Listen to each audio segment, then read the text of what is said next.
একটা চাঁদের ছবি পোস্ট করেছিলাম, দেখেছিলিস?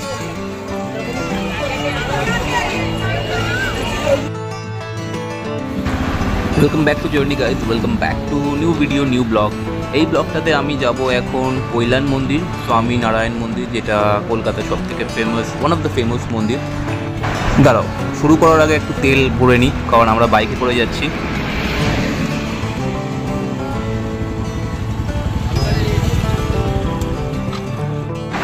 তো বাইকে করে যাচ্ছি যেহেতু, তোমাদেরকে রাস্তাটা একটু বলে দিই ছোট্ট করে। আমি যাচ্ছি হচ্ছে বাইপাস ধরে, যে আমতলার যে স্ট্রেট 10.5 কিলোমিটারের যে একটা রাস্তা আছে ওইটা, দেন ওখান থেকে রাইট কৈলান মন্দির 2 থেকে 3 কিলোমিটার। তো এটা সব থেকে ইজি হবে যারা যারা মনে করছে বাইকে করে যাবে, বা যদি অন্য কোনো ওয়ে থাকে তোমরা যেতে পারো।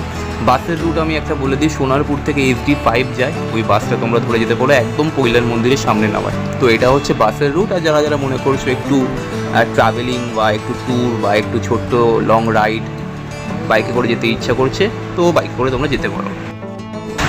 আজকে আমি আর ব্যানার্জি একা নয়, সোমনাথ আর দেবব্রতী আমাদের সঙ্গে যাচ্ছে। একা নয় আজকে, কারণ বললাম এর আগেও আমরা একবার কৈলান মন্দির গেছিলাম, তো তখন একাই গেছিলাম, জাস্ট এক্সাইটমেন্টের বসে গেছিলাম। একটু ছোট্ট করে লং রাইডও হয়ে যাবে এই ফরম্যাটে, বা এই ধারণা নিয়ে গেছিলাম। তো মন্দিরটা যাওয়ার পিছনে কারণ হচ্ছে ঘুরে আসা, একটু মেন্টালি ফ্রি। যারা যারা মনে করছো যে ব্যস্ত জীবনে অনেকটা টাইম কোথাও বেরোনো হয় না, ছোট্ট করে তোমরা একদিনের হাতে একটু সময় নিয়ে একটু কৈলান মন্দির ঘুরে আসো, তোমাদের খুব ভালো লাগবে। এবং সত্যি কথা বলতে কি, আমার মন্দির টন্দির জায়গা যেতে খুবই ভালো লাগে, এটাতে আমাকে কেউ ফোর্স করে না, যখনই মন চায়। আমি নৈহাটির বড়মার মন্দিরেও গেছি, কালীঘাটও গেছি, বিড়লা মন্দিরের ওই সব জায়গায়ও গেছি, যখনই যাই। ইভেন দক্ষিণেশ্বর, আমার শ্বশুরবাড়ির একদম সামনে মন্দির, তো গেছি। এইসব জায়গা যেতে ভাল লাগে, তাই গেছি।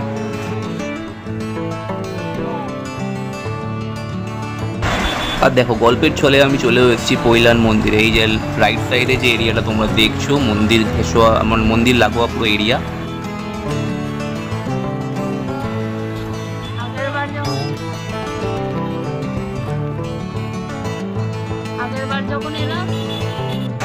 আচ্ছা, প্রথমেই আমি বলে রাখি যে মন্দিরে কিন্তু মানে মন্দিরের প্রিমিসিসের বাইরে যতটুকু পারবো ভিডিও করব বা ছবি তুলবো, ভেতরে কিন্তু ফোন অ্যালাউ করে না।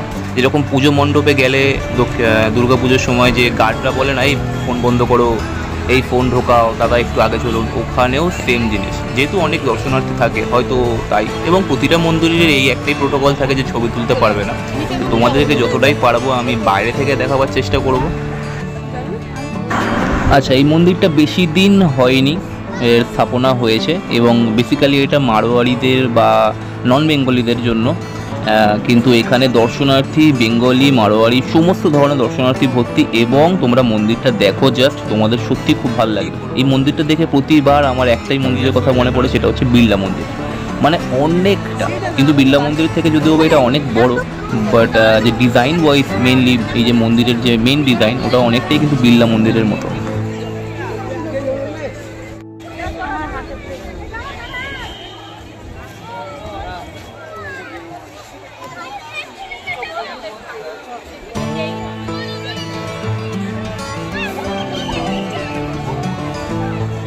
এখানে